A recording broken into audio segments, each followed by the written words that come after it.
batin. Assalamualaikum warahmatullahi wabarakatuh.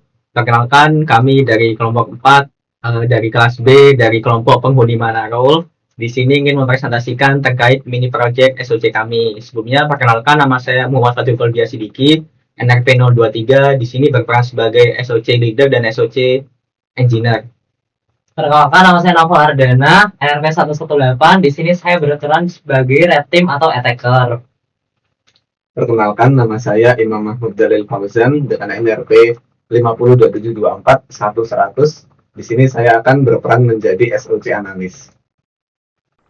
Baik, Assalamualaikum warahmatullahi wabarakatuh.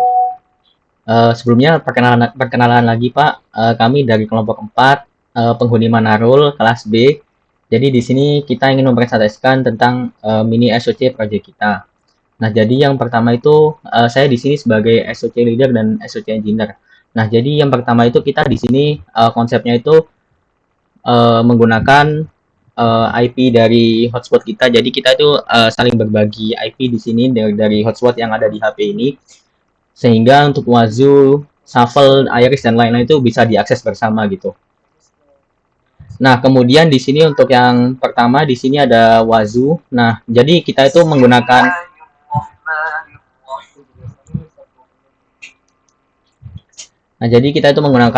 tiga tools Pak, yaitu Wazoo, kemudian Shuffle dan juga Iris Pak. Nah, jadi yang pertama itu di sini kita sudah set up Wazoo dengan sedemikian rupa. Mungkin di sini kalau kita lihat di bagian terminalnya. Nah, jadi yang pertama di sini ada beberapa tools yang kita gunakan. Jadi yang pertama di sini ada Wazoo Docker. Jadi kita ini kan menggunakan 3 tools dan di situ kita terintegrasi dengan yang namanya Docker. Jadi ketika kita pakai Compose, API itu bisa langsung menjalankan tiga-tiganya gitu. Makanya di sini kita pakai Wazoo Docker, kemudian ada Shuffle dan juga ada Iris Web. Kurang lebih seperti itu.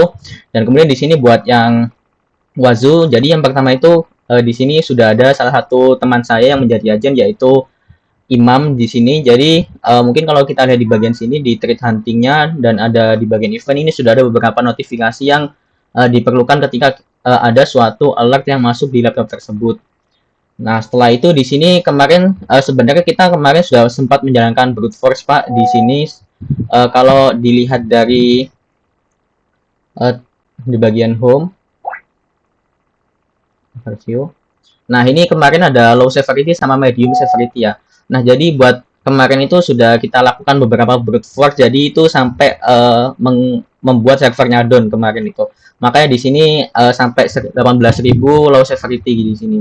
Nah, buktinya di mana? Buktinya kalau kita di workflow kita lihat di sini, sebenarnya kalau di sini kita lihat banyak sekali abort gitu. Soalnya dari sini kemarin itu emang sering diserang dengan jangka waktu yang singkat gitu. Misal kayak bisa dilihat di sini 1650.50 atau mili detiknya itu 50, kemudian ini 49, 48 dan lain-lain. Itu merupakan brute force yang dilakukan dengan Hydra. Jadi dengan dengan skala yang cukup besar. Makanya di sini kemarin sempat servernya sempat down dan sudah saya perbaiki berkali-kali di sini. Nah, mungkin itu saja buat Wazoo-nya. Kita lanjut di bagian Shuffle. Nah, jadi ketika kita sudah menerima yang namanya alert dari Wazoo, itu bakal diteruskan ke yang namanya Iris nanti di sini. Nah, ini mungkin ada salah satu contoh di sini. Oke, sebentar. Nah, jadi ini ada salah satu contoh di sini. Nah, ketika kita sudah ada alert di Wazoo, itu bakal masuk di yang namanya Iris. Nah, kenapa kita pakai Iris? Nah, dikarenakan kalau kita lihat di bagian Iris ini, nah ini kan ada yang namanya atribut open cache. Nah, dari atribut open cache ini sebenarnya membantu kita dalam melakukan pelaporan di saat melakukan analisis itu. Makanya di sini kalau kita lihat dalam Iris itu datanya bisa diekspor gitu. Nah, ini mungkin coba kita lihat sebentar. Nah, ini sudah ada beberapa hal yang menjadi landasan dari alert tersebut. Mulai dari yang pertama di situ ada yang namanya agen ID, kemudian rule ID dan timestamp dan lain-lain gitu di sini. Nah, kemudian kalau dari workflow ini sebenarnya kita tinggal sesuaiin aja. Misal di sini dari URL-nya ini kita sesuaiin aja dengan Iris dan IP key-nya ini juga ada di bagian Iris juga. Mungkin kalau kita lihat di sini, nah ini ada API key dari Iris, ini tinggal disesuaikan saja dengan settingan yang ada di Shuffle tersebut gitu. Nah, kemudian Setelah itu kan sudah masuk di dalam Iris ya. Nah, setelah masuk di dalam Iris itu bakal diteruskan ke email gitu. Misal di sini saya tuh bakal meneruskan ke email yang berperan sebagai SOC analis. Nah, dari situ bakal muncul sebuah notifikasi yang bakal masuk di dalam email tersebut. Mungkin kalau kita lihat di bagian sini di workflow, kita lihat di bagian sini di execute. Nah, ini masih ada beberapa hal yang masih berjalan di sini. Sebenarnya pilot login attempt. Nah, ini ada salah satu yang mencoba untuk login. Nah, setelah di finish itu bakal masuk di yang namanya Iris dashboard ini. Coba kita lihat di home. Kita lihat di bagian yang sini. Nah, ini sudah ada yang namanya pilot login attempt sama di sini juga ada yang multiple SSH login failure gitu. Nah, mungkin kalau tadi kita lihat juga di bagian yang email ini. Nah, kalau email kan yang kita sebagai pengirim itu di sini dengan email buat gaming 044@gmail.com dan di sini penerimanya itu santuimen99@gmail.com. Nah, kalau kita lihat di bagian santuimen itu sudah ada yang namanya notifikasi baru di sini. Nah, jadi di sini sudah ada notifikasi baru dari shuffle tersebut gitu. Yaitu agennya dari Imam, kemudian kalau ID-nya 5503 dan deskripsinya valid login attempt dan severity-nya 6 dan timestamp-nya sudah tertera juga sekitar jam 7 lebih 12 menit tadi. Oke.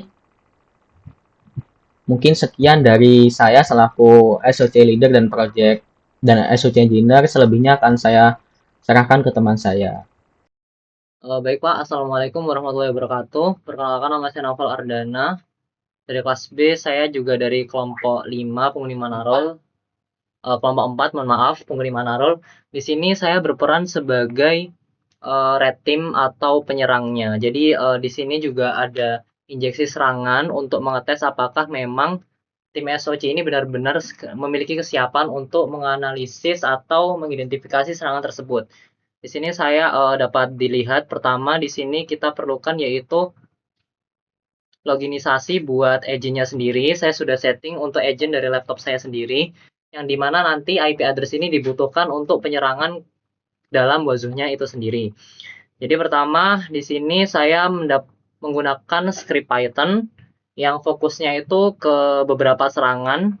Serangan-serangan tersebut diantaranya ada credential stuffing, privilege escalation, service injection, audit policy, tampering, access probe, dan terakhir itu kita coba untuk critical demonya dari brute force sampai ke yang terakhir itu ada audit policy tampering.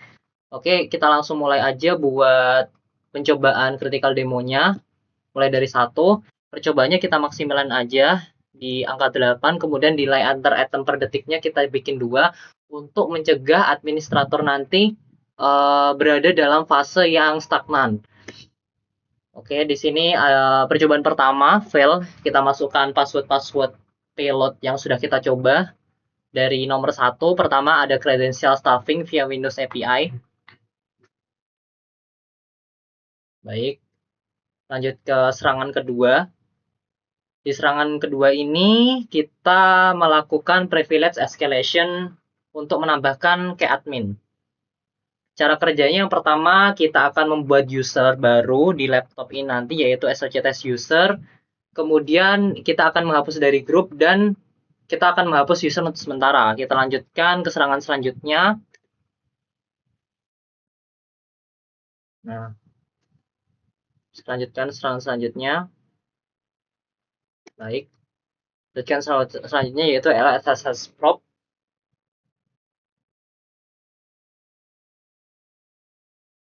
Baik, di sini sudah ada beberapa warn menandakan kalau serangannya itu memang berhasil. Baik, serangan-serangannya sudah dijalankan semua mulai dari kredensial sampai access probe. Langsung kita cek ke wazuhnya.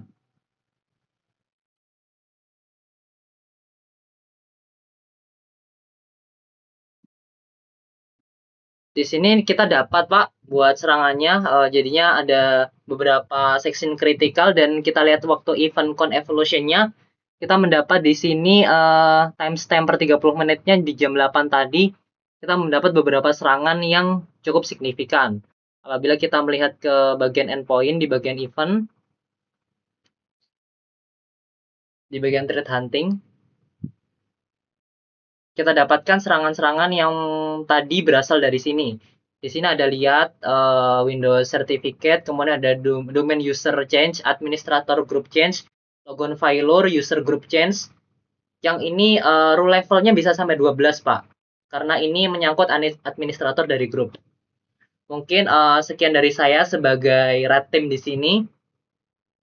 Untuk selanjutnya akan dijelaskan oleh SOC analis sebagai tahap eskalasi untuk menganalisis thread-nya. Terima kasih. Baik Pak, perkenalkan nama saya Imam Mahmud Dalil Fauzan dengan NRP 5027241100. Nah, di sini saya akan menjelaskan lebih detail dari serangan yang telah Ardan lakukan. Nah, di sini saya akan mengambil case serangan yang paling tinggi, yaitu Administrators Group Change. Di sini terdeteksi sebagai level 12. Nah, dari segala serangan yang telah dilakukan, itu akan terbaca dan terdeteksi oleh Iris dan juga akan otomatis terkirim melalui Wazoo Security Alert yang dikirim melalui Gmail. Nah, di sini sudah tertulis automated alert dengan deskripsi lebih lanjut. Lalu untuk melihat detail serangannya seperti apa, kita bisa membuka dashboard Wazoo. Nah, di sini kan tertulis detail serangannya itu mulai dari timestamp, agent name dilakukan oleh laptop apa, IP berapa, hingga menggunakan laptop apa gitu. Lalu untuk laporan eskalasi lebih lanjut, kami telah membuat file Excel. Sini udah lengkap, mulai dari panduannya hingga kita akan fokus ke case register. Nah, di sini saya sudah mendaftarkan serangan tadi ke case yang akan dieskalasi. Di sini udah di-create dari Ardan dan juga Ahmad misalnya. Ada serangan apa yang telah terjadi, misal user group change, domain user group change, administrators group change.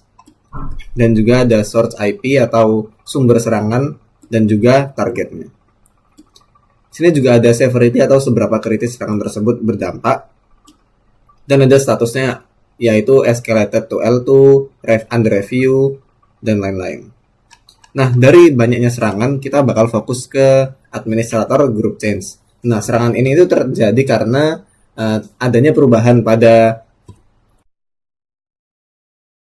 grup administrator di endpoint Windows yang mengindikasikan aktivitas privilege escalation.